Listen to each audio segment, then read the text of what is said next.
John, everyone knows you for your resume, your countless NCAA titles, world titles, coaching some of the best teams in the world. But for our audience and myself to get to know you a little bit better, I'd like to go back to where it all started. How did you get into cheerleading? Yeah, so cheerleading, I fell into cheerleading through my passion for tumbling. So I had 3 stepsisters who did school cheer. They were really good at school cheer. My middle sister was just great at all sports. And she was like, let me teach you a back handspring. And so it was like backyard tumbling. She taught me how to do my first back handspring. I remember like where I was, the feeling that I had like when I did it by myself. And it just became an addiction. I just started tumbling with them for a long time. And then my whole family moved to Kansas my freshman year. And I was at a basketball game and I saw an all-star team, Advanced Cheer All-Stars. I think they're called Advanced Cheer now with Christy Shaw. They went out and did a performance, like a real all-star cheer routine. And I was like, oh, this is like really cool. Like I'd seen cheer and tumbling, but I'd never seen like baskets or anything like to that standard. And he did like a full, there was a guy on the team, he did like a run up a handspring full. And I was like, this is like the coolest thing. Like I want to learn how to do that.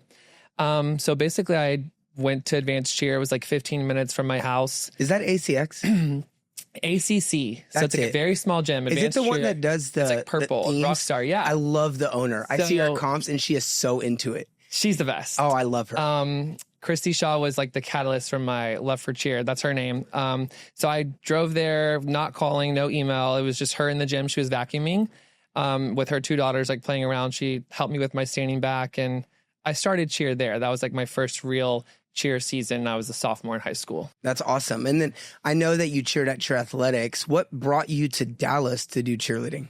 Yeah, so it's kind of like the same reoccurring system that happened. So when I was on advanced cheer with Christy, like the biggest competition that we went to was in Wichita, Kansas. And that's where I saw a team called Cheer Eclipse. Yeah. And Comets, and they had like 6 standing fulls. I'd never seen a standing full before in person. I was like, oh my God, that's so cool. So then I ended up driving an hour that next year to go to Cheer Eclipse. Sue Brummer is the owner there. Went to Cheer Eclipse, then the same thing happened. The biggest competition that we went to was ACA, actually, the first time that like I had went to Dallas for cheer. And I saw Spirit of Texas, small co-ed, do like a triple toe to back tuck. And I was like, I'm going to Spirit. Like I was just like in love with Spirit of Texas. Everything that they did, it was like the first time I had seen like really pretty cheerleading in person. So I was planning on going to Spirit, but at Worlds that year at Cheer Eclipse, I ran into Logan Sherrill. It's a really long story, but like he pushed me into the pool, not knowing who I was, like randomly just walked by and pushed me in the pool. But then he kind of convinced me to go to Cheer Athletics because I kind of told him I wanted to like move my whole life and go to Spirit of Texas. And he was like, you have to come try out CA. And so, at 17, I basically packed my bags and quit high school. Oh my God. And left everything behind. And I moved in with like a host family at CA. And so I started at CA when I was 17. And how many years did you cheer there? I cheered at CA. I did Wildcats, Cheetahs, Wildcats. Wow. Yeah. And so I only cheered for 3 years.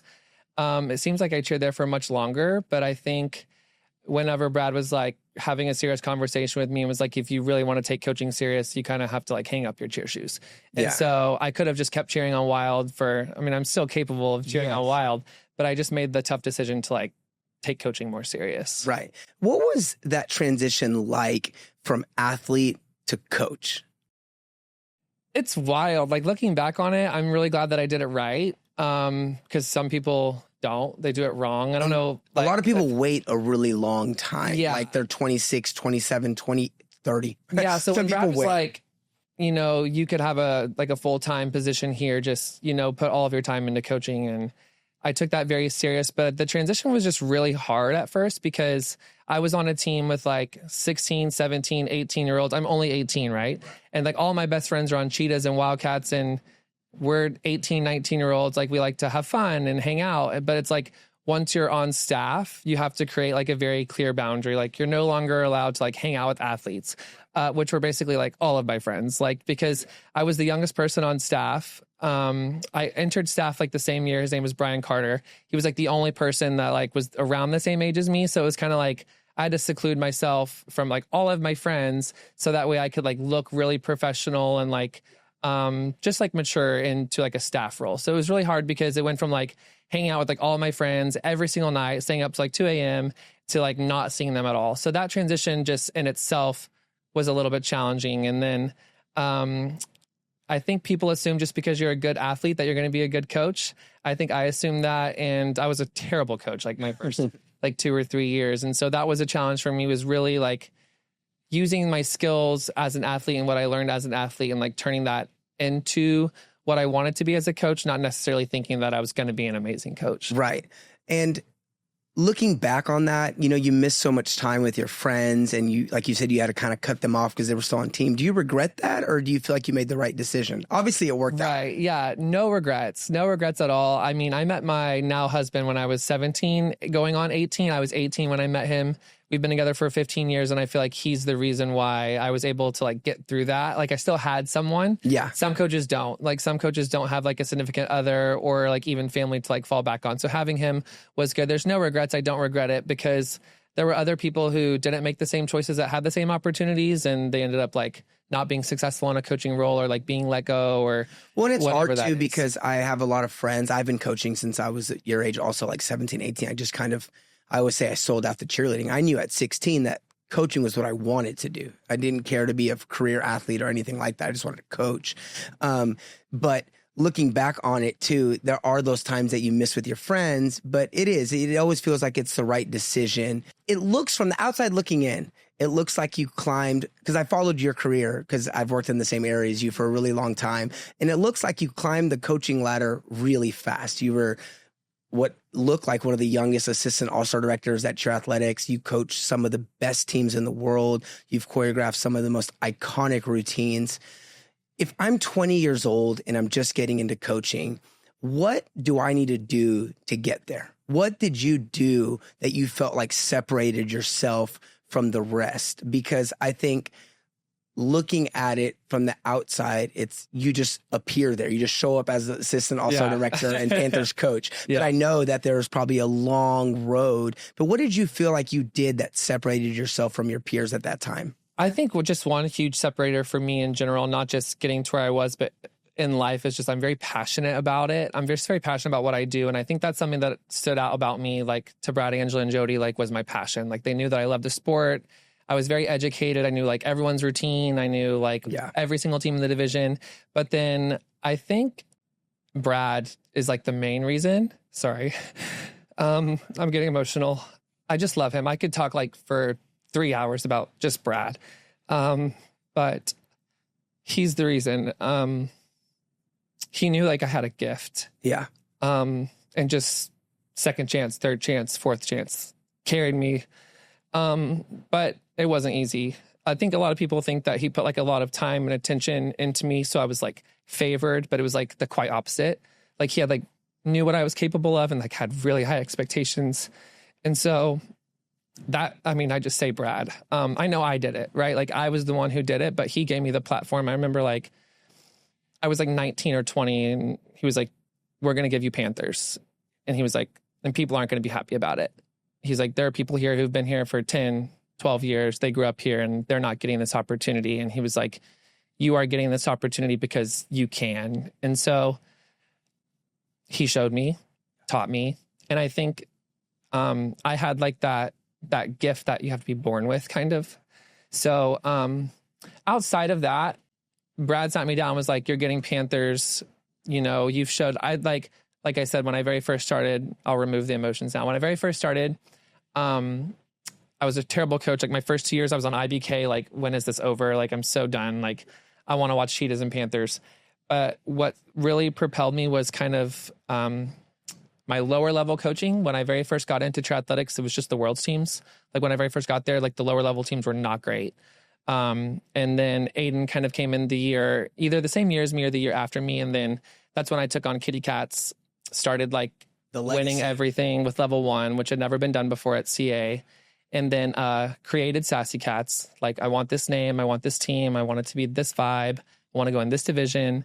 And I just created my own. I think that's how I separated myself from the rest, is that people had been coaching Kitty Cats for 10 years before me, but didn't do what I did. And people had been in the gym before and just weren't able to produce the type of results that I was able to with lower level teams and with all of the teams. And then I just think especially like I mentioned how much I love Brad, like, and Angela and Jody, like just wanting to give back. I was super loyal. I still am super loyal. I'm just like a very loyal person. And I feel like being loyal and making those sacrifices and being committed, they were like, okay, this is like someone that we can invest in. So like, if you want to be an assistant all-star director, like, yes, he's 21, but this is what he has to offer. I think that kind of like separated me. When you think about how much Brad poured into you and invested to you, do you think a part of it was you just really didn't want to let him down?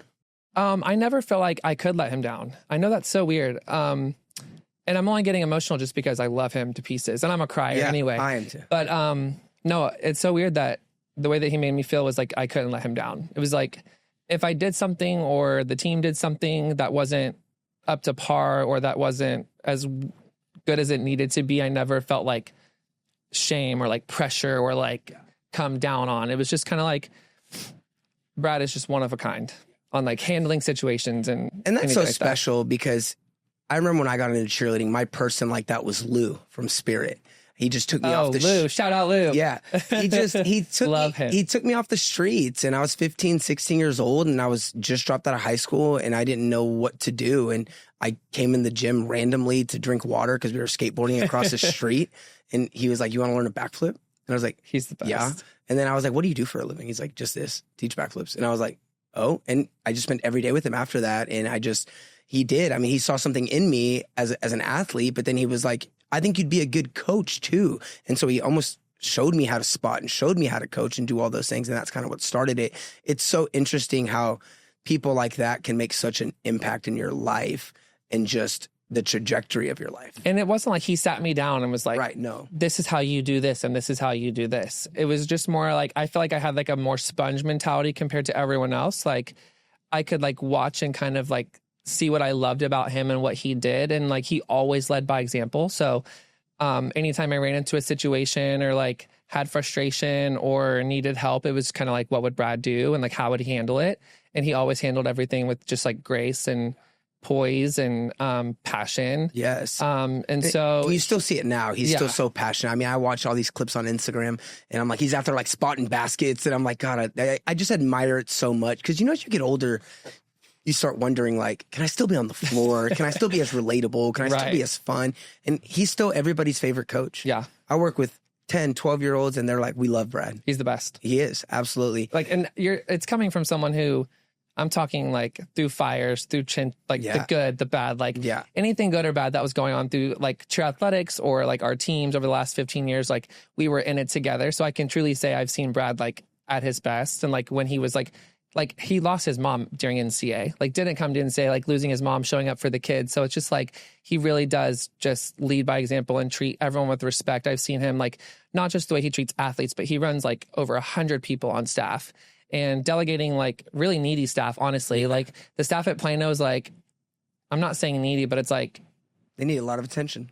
We should be very grateful for like everything that we got at that place. And so the way that he handles like any type of conflict or interaction or just really anything he's always led by example. He's always been like the best. I had a brief stint on Wildcats and he was always really good to me. And then when I opened my own gym, he was really helpful, which I thought he would be opposite because we were 5 miles away. No. And he was actually very helpful and such a solid guy.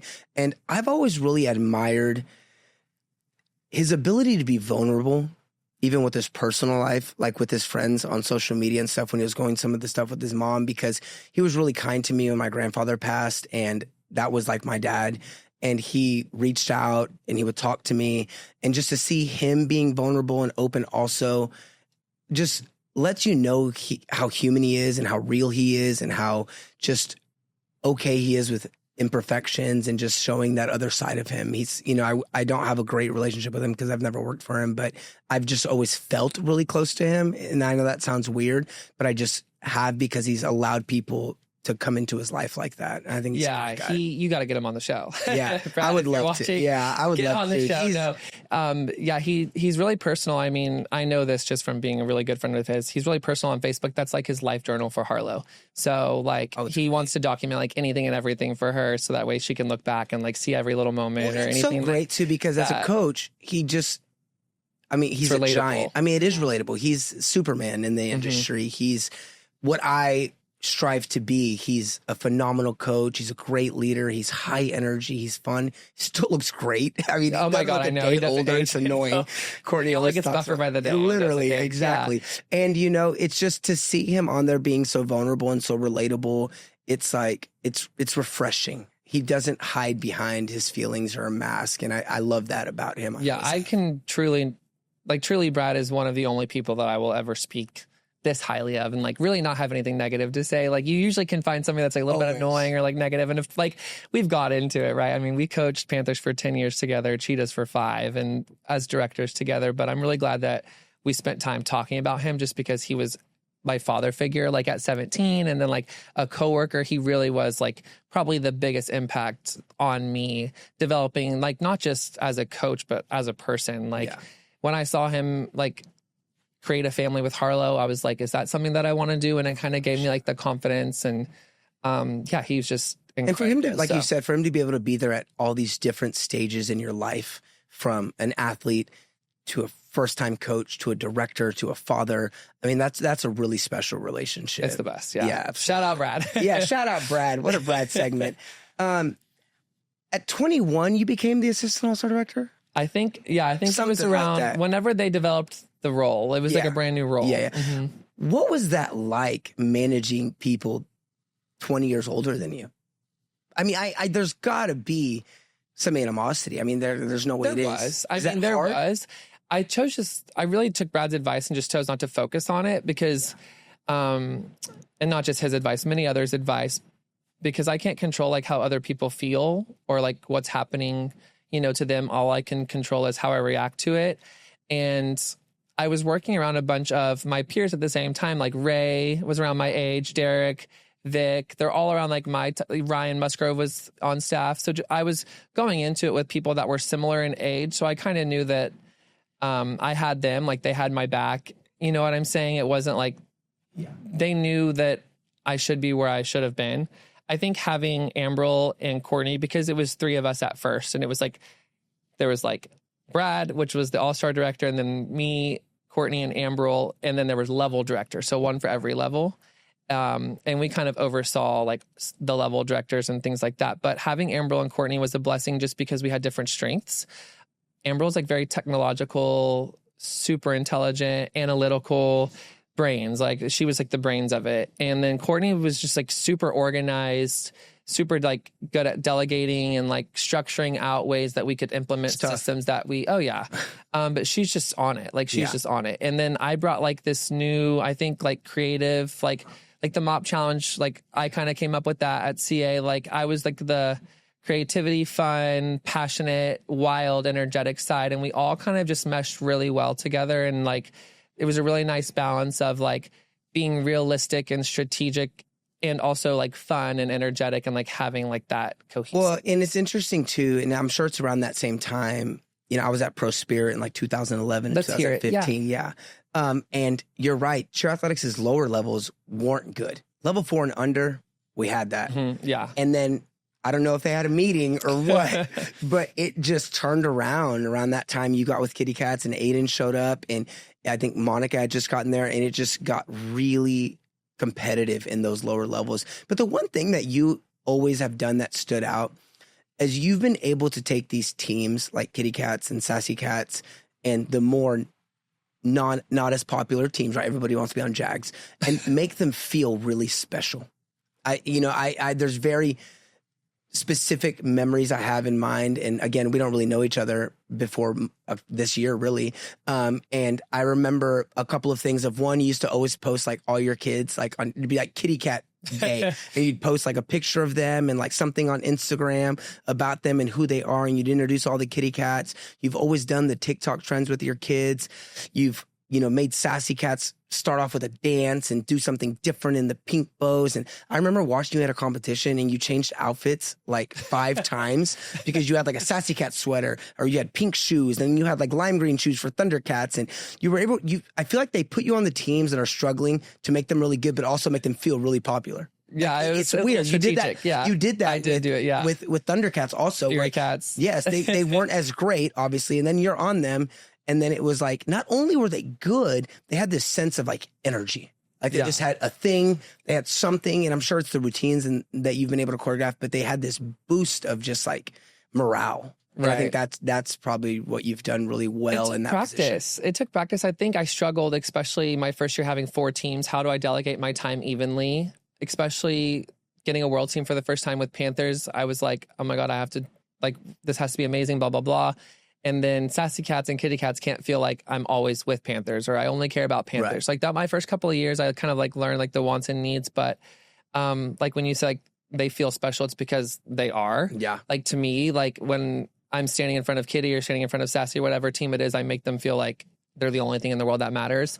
And back then, like when I was starting to develop those teams, that was before like culture in cheer was a thing. So I know that sounds really weird, but now it's like they have a colored bow with a nickname and themed music. But before then, there weren't colored bows.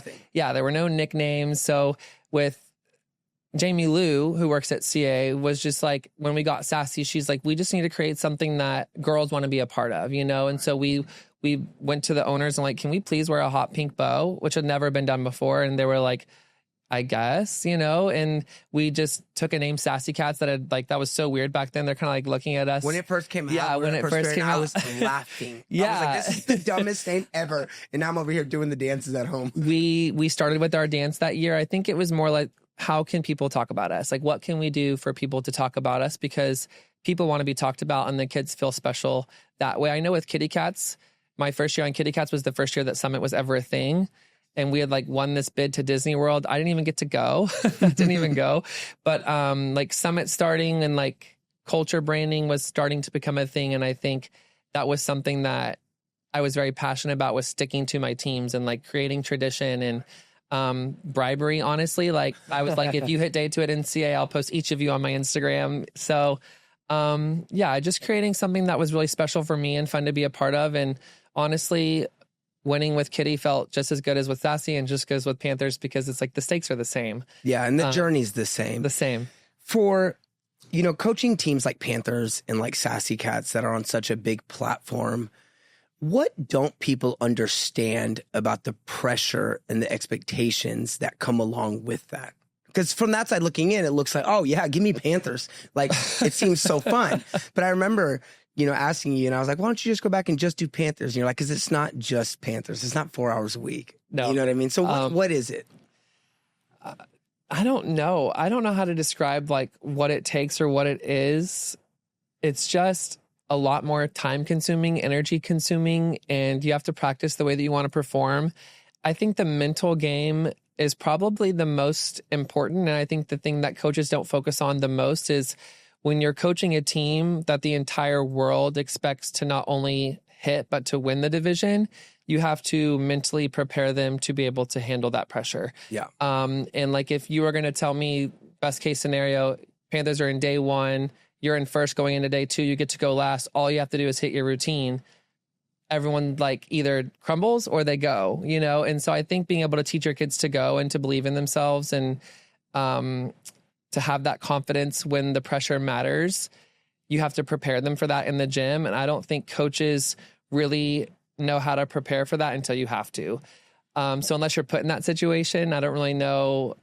Coaches don't really know how to do it. Like whenever I was thinking about Panthers or even Sassy, you have to create pressure situations at practice. You have to create pressure, like minor pressure situations. But you have to be able to prepare them for those moments mentally and physically. And I feel like that's something that coaches don't understand, is you have a small team of 18 level 1 kids and you're crossing your fingers if they're going to hit their routine. Imagine 38 girls on the mat doing a backflip to a single leg and catching the grip, you know, like it's just a lot more pressure, a lot more preparation, and a lot more patience. Yeah. You really have to be patient coaching a world team. I remember my very first couple of years on Panthers, I was so bitter and upset because Wildcats would always hit and like always get the paids and like always be the best team. And I would look at Brad and be like, if Wildcats can do it, so can we. And he's like, Wildcats have 25-year-old boys who've been cheering for the past 15 years, and Wild Panthers are 18-year-old girls like going through puberty. Like it's just like, and you're not going to get the same, you know. And it took me a lot to kind of, and even just from coaching Panthers and Cheetahs, like a large senior and a large co-ed, the approach is just so different. The preparation is so different. The dynamic is different. The divisions are different. And so it really is just you won't really know until you're like in. Is it hard to keep the kids really motivated when you're not seeing someone every weekend like a youth two? You know what I mean? Like, you know, when it's not a division where as common. Yeah, I think especially at the teams and the levels that I coached with Sassy, like All-Star Revolution, they created level 4 that became really competitive, which I was really grateful for, because we had like more just like local competition for large senior 4. We go against a lot of the smalls, but then the same with Panthers and Cheetahs. It's really hard to keep them motivated. The best time that you get, the most crucial time with Panthers and Cheetahs, is the week before Spirit Celebration, the 2 weeks before the majors, and the week before Cheer Sport, and the week before NCA. Everything else is like not unproductive, but you know it's not their best. It's not going to be their best, and they're not going to prepare their best. And if, as a coach, if you can get a week and a half before, you're getting into it, but it really is hard to keep the teams motivated, and not just motivated all year, but the scoring is so whack sometimes. Yeah. Honestly, up and down. The scoring is so whack. It's so up and down. And so it's really difficult to keep the kids motivated when for example, you've just worked all summer on this routine. You just worked all fall working on this routine. You go to your first competition, you hit the best routine you've ever done, and the judges like rip you to shreds about your technique and rip you to shreds about the difficulty or whatever. And of course you're going to score low. The judges are going to score you low. It's November, December, but it's just really hard to motivate a team. Like, you just did all this work and you're getting this score. It's like you have to explain the process to the athletes so that way they don't get unmotivated or like. Seems like it's a lot of a mental game. Yeah. Talking about Panthers, when you're selecting athletes for a team like Panthers, what are you looking for? Because I know we've had kids from our programs in the past that have gone from like level 3 or 4 to Cheetahs. And what is it that you're looking for in those athletes that puts them on those teams, that separates them maybe from the rest of them? Because a lot of kids have double fulls these days. It's crazy how much that's changed over time. When I very first started, when we very first coached Panthers, you had to have 5 jumps to a back minimum. Like, the whole team had a jump flip. There was not a single person that could not do it. And then the trend started to be like flyers who didn't tumble. So like Maddie Gardner was on Senior Elite. I think she was like the first iconic flyer that everyone saw that did not like tumble or anything like that. And then that kind of happened at CA with like, no offense, but like Peyton Mabry, Jamie Andrews, girls who went to Worlds teams with no Worlds tumbling, but they were just like the most elite flyers, the most flexible. Then the trend started to be if you could fly at the level, you could fly at that level. So mainly when we're picking Worlds teams, we start with flyers. Typically, we pick like the 9 or 10 most elite or best flyers that we think can do the trick skills, do the basket skills, do the pyramid skills. And then we build those groups from there based on tumbling and jumps. Everyone's like, oh, CA has like so many kids, they can just do whatever. It makes it more challenging. I don't work at CA anymore, but it's like when you have so many Worlds kids and you have so many Worlds teams, it makes it really challenging to put those together properly and correctly, especially because we're pulling from JAGs, which is like a junior team. So it's just one team. And then you have to go like, are they co-ed? Are they all girl? So there's like that mix in there. But yeah, we're mainly looking for overall skill set, I would say. Like, can they jump? Can they tumble? I know at the Panther and Cheetah level, experience is huge. Like if they've competed on the world's floor before, that's huge. But sometimes like on Cheetahs, all you need is a tiny little co-ed flyer that they don't have to basket. They don't have to elite style. They don't even have to pyramid. They just have to be up there, learn how to jump, squeeze their body really tight and hope that boy can hold them. I think the way the score sheet has changed is like everybody has their role now. Yeah. And I think that's super important. For the people listening at home, how difficult is that decision? When it's all said and done, you pick your 38. I know y'all take alternates, but like, how hard is that ultimate decision? It's so hard. It really is hard. I think there's a part to where you have girls, and I'm speaking about Panthers, where you have girls on Panthers and you're trying to pick the best roster for the new season. Sometimes that means a Panther that has been on the team for a year or two might not come back and they move to a different team. That's really tough. Also just betting on new people, new athletes. A lot of people like move their whole life to come to triathletics, but we've never seen them like compete on a mat. We've never seen them in a practice setting. Are we really about to put them on Panthers or Cheetahs? You know what I'm saying? So, and that's just speaking for me personally, but I mean, I moved to Kansas and they put me on a world team. So it's just, I think it's really challenging and difficult and you can never make everyone happy. But when you're talking about like specifically Panthers and Cheetahs, people grow up in that gym. Their whole life is like built around those two teams. And so if it doesn't happen, you know, it's like, it's all your fault, you know? And it's hard too, because I feel like you said people grow up in that gym, but as we've seen over the years, people come from all over the country to be on those teams. So I feel like the best players play. Yeah, that's how it is. That's how it should be. Yeah, absolutely. And especially like you said, if they have the experience at another world's teams in a different state, they have the experience, and the best players seem to always play. Not that there's no loyalty, but I mean, you got to do what's best for the score. Absolutely. Period. And it's best for the You team. don't pay to lose. You don't practice to lose. No, absolutely not. You know, the coaching hours are so backwards from the real world. It's just a complete opposite schedule. How hard is it balancing being a husband, a dad, and a coach with long weekends, long nights, late nights, and then competing in these next few months where we go every other weekend? Yeah, the cheer schedule is hard in general. Like you said, late nights, long weekends.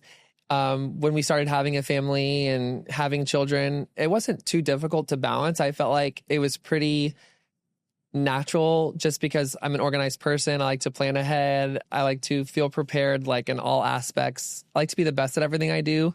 So trying to be the best father, the best husband, the best cheer coach, it is a balance, and you can do it.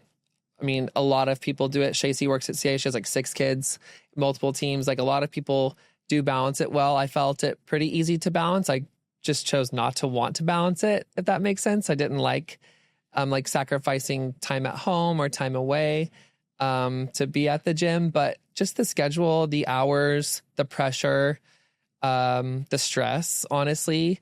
If you're a full-time cheer coach, you know that it's all day. You wake up and you're thinking about a formation or a score or a video or a parent email. It really is time consuming. It's in your brain 24/7, whether you want it to be or not. And I think none of us get paid for that type of psychoness. I don't think people understand how emotionally exhausting it is.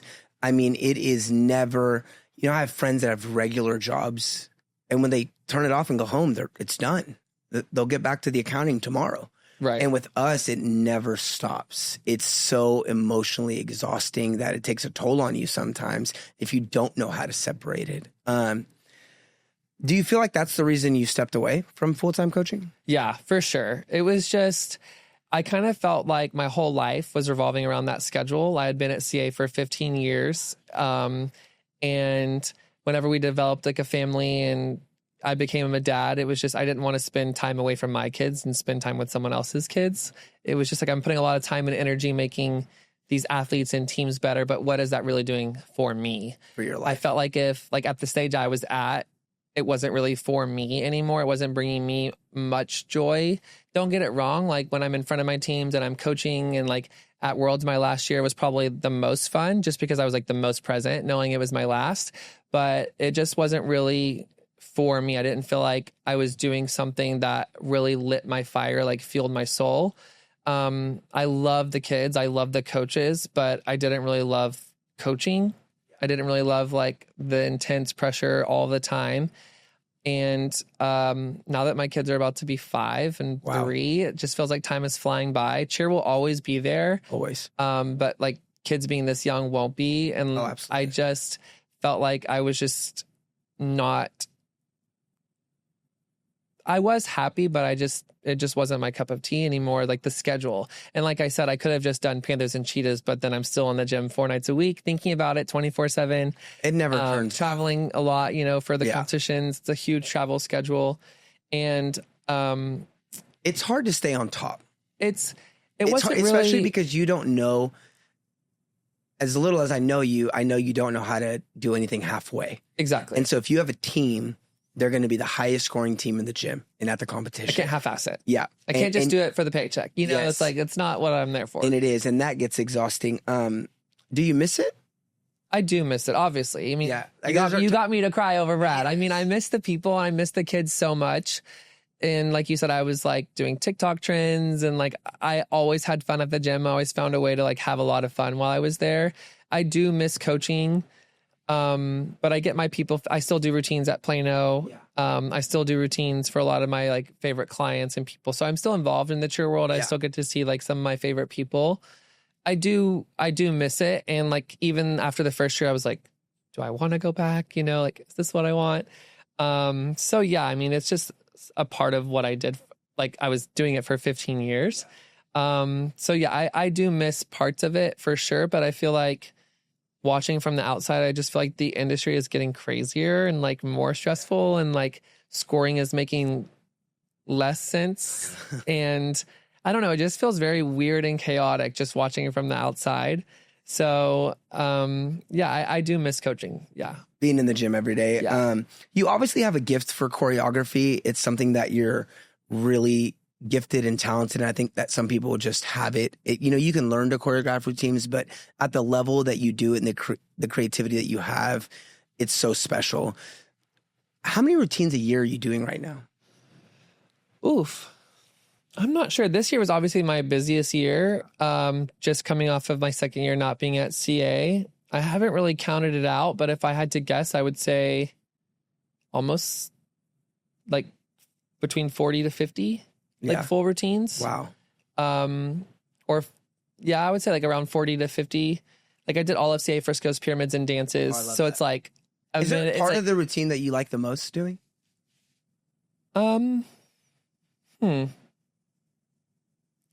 if you had to do one section, like building, dance. I feel like I prefer building because I feel like it has a more impact on the score. Like, I just feel like the building judge has a lot of control, especially with that pyramid category. The creativity, I feel like when you're watching a routine, if a team does something that's like really visual or creative in a stunt, it has way more of an impact than if they do something cool with tumbling or like, it's just like the building has the biggest impact. So like, if I could pick something, I would want to pick mainly like the building. So that way I could have like the biggest impact on your routine or like whoever's routine I was doing. I think the question everybody wants to know, do you see a future where you return to coaching full time? Never say never. I think I always talk about like what it would look like if I were to go back, or like the adjustments I would make, or like what it would be now. I'm like, even just watching the teams I used to coach, I'm like, I wonder what it'd be like if I coached, you know? Like I said, cheer will always be there. And so it's something that I could fall back on. I think if the cards like fell into the right place, and it felt like a good natural fit, I think I would get back into coaching. I'm not sure if it would be full time. Just because right now I'm kind of in the works on something special for coaches and choreographers. Just kind of helping consult coaches and choreographers, like just throughout their program and their teams, and like giving them more of like a platform to help work through it. I feel like like you said, I have this gift of like choreography and routine building, and no one can be like, well, this is how you choreograph. But I do feel like if I were to share some of my thought processes or my systems or like the way that I think, that it would really like benefit coaches. So I think if I were to get back into coaching like at a facility or at a gym, I would do with like one or two teams, and then really dive into like helping other coaches and like help them become their best coach. Because I felt like at my 15 years at CA, I had like optimal experience with like ages, levels, working with like 20 different coaches, directing 100 coaches. Like, I felt like I have all of the experience in the world, and I went through like any experience you could think of as far as like the highs and the lows and the learning lessons. That way, like if coaches were to run into them or run into something similar, that I could be like a valuable resource into helping them navigate like situations or things like that. I think there's a huge need for that, because outside of the bigger programs like Woodlands and Triathletics and even Mustang, staff development is scarce. And I have a lot of coaches that DM me and gym owners that DM me that are like, we watch your vlogs just to get ideas on how to coach our teams and things. And I don't think people understand how many gyms are out there that don't have the resources. And I don't think there's anything that's good that people can rely on to help them run their program and practices and classes and gym better. So I think that's a great thing. And innovation too. I mean, I think that's one thing that earlier you asked what separated me, and I cried and boohooed about Brad. But I think one thing about me was I was really creative with how to prepare my teams. Like, I was doing things at practices, not just drills, but like to throw like snowballs, cubes at them. Oh yeah, like yeah. I think I was like maybe the first team to like, or video to like have distraction. Like, I've never seen without that the noodle. Like now there's like noodles and stuff, but like I was just very creative on like how to prepare my teams and how to practice. and I would do things that have never been seen or done before. And so other coaches kind of like clinged onto that. I'm like, oh my God, like I invented like the no dip in level 1 for stunts. Like we didn't dip for stunts. Like if we're in a sponge, I don't know why we're going down just to go up. Like just go up, you know, like and save 2 counts. Like just a lot of creative work on how to prepare, how to clean. And so I feel like I do things and I have things that like some other coaches or programs have not even heard of, like outside of CA. Like I remember on Cougars, like we started like yelling freeze, like we started yelling magic words, and like now all of a sudden like everyone's yelling like magic words, and it's like it's really cool. But just being innovative with how you prepare your team. It also breaks coach. up the monotony too. I think when you're doing different things, because a lot of times you coach the same kids every year. Yeah. They just move up on your teams in your same level, especially at smaller gyms. Like you have the same coaches. So being able to, I find myself every day trying to figure out how to switch it up. So it's not the same routine, warm up, full outs, summer school, every single time. That's one thing that I think like Courtney Smith Pope is really good at. Like I listen to her podcast, and like when she goes on and she talks about it, like, or like the vlogs, they always play like really fun games, and they break up into like color groups, and like they compete like within the team. And so just being really creative and making practices fun, I think. So I'm working on a little something to hopefully build a community of like coaches who are wanting to like learn new exciting things to prepare their teams. I love that. I always end my podcast with 2 questions, the same questions, but I have an extra one for you. Perfect. Not really a question, but the Little first Christmas question. present. Yes, the first question is, when you look back at your career so far up until this point, what are you most proud of? I think I'm most proud that I stepped away when I did. I know that's really weird because I wasn't sure if that was the right choice, but I feel just really complete. I feel like I got the best experience at CA just to make me a better person, let alone like a better dad, a better husband, a better just person in general. And I think allowing other people to have those opportunities that I had is another thing. Like Maddie Brum coaching Panthers, like I coached her on Panthers. So for her to get that opportunity, the same thing with Sam, like going to Cheetahs, like I came off of Cheetahs, I coached him on Cheetahs.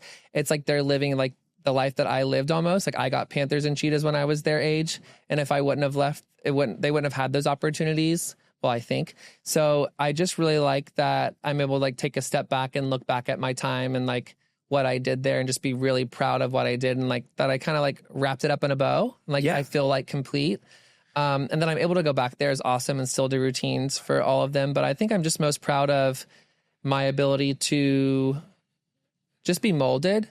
Like the person that I am like at 33 is like nowhere near what I was at 17 and 18. And I was like very open-minded with everything that came my way. And so I was a very go with the flow type of person. So I'm just most proud of my ability to go through the flows, ups and downs, the highs and lows, and look back and just be like really proud of everything that I accomplished. That's awesome. When the lights go out and the music stops, what do you want to be remembered for? I want to be remembered for like everyday lessons that I taught. Like, I know it sounds weird, but girls will message me on Instagram. So like a little tradition that I did is every time that Kitty Cats like performed, I would like put on their like magic blush and I would say something special to each kid. And that tradition, like I started that tradition and that tradition still carries on. But like literally last week, she's like, every time I put on my blush, I think about you and the positive things that you say. So she's like in the mirror, like putting on blush and she's like saying her positive affirmations for the day. It's little things like that where it's like, I had no idea that that would like last this long, but just like on Panthers, we would always say like, as bad as you want to breathe, or like, no matter what, like little things like when you wake up in the day and you don't really want to, but you have to, no matter what, just the life lessons that I taught girls and boys to like just be better people to get through the day during the hard times. But I really do feel like throughout my time at CA, I was able to teach like valuable lessons to be like really strong as an individual and really confident as an individual. And I hope that's like what carries on with them. Finally, I think as coaches,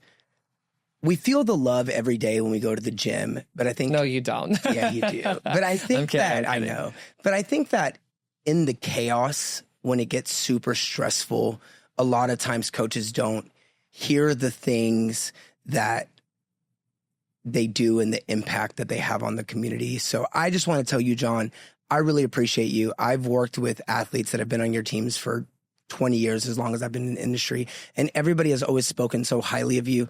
All the kids have always said you're their favorite coach, that you're strict and you're hard, but you're fun. And you've made such an impact in these kids' lives. And I think that you're such an amazing person for our industry that has absolutely not only elevated the game, but completely changed lives and just made this world a better place, honestly. And I think it's something that as your kids get older, they're going to look back at Coach John and they're going to be really proud of that person. And cross my fingers. I know they will. But if you had that message for someone, and I want that person to be Brad, what would you say to him? That, I had a coach, I think about this because my baseball coach 2 years ago passed away. And I remember being at his funeral and, sorry. No, you're good. Thinking about the things and the impact that he had in my life. And I wish I would have said him sooner. And it was too late. What would you say to Brad? What do you have to say to Brad? Well, I hope I do a good job telling him because I text him like every week. I don't know. I would just thank you. So cliche. So I'm not sure if I would say thank you. I would more say like, do it again. Like, do it again. Like whatever it is that you did with me, just keep doing it. I think keep going. That's what I would tell him. I know that people look at him like, he's been there forever and he's coached, Panthers for over 25 years. And I know that I've seen him like question himself, throughout like, whether it be like hard times or bad routines, he would just be like, am I still good at this? Am I still relevant? So I would tell him, yes, like he's like one of the greatest in the industry. And whether or not you're winning titles or not, the way that you shape people is truly one of a kind. So I would obviously tell him thank you. And I would just tell him to keep grinding and keep going because like what he does is truly special off of the mat, and go kick ass. Cause I know that they're starting like that pro cheer league and they perform for the first time in a couple of weeks, as well as Panthers and Cheetahs. So of course, go kick ass, and be the Brad that everyone knows him to be for sure. That. Well, John, thank you for being here. Yes, thank you. You're awesome. Keep doing what you're doing, and we appreciate I had fun choreographing our routines also. Oh yeah, that was so good. That's awesome. Well, thank you. Yay. Awesome.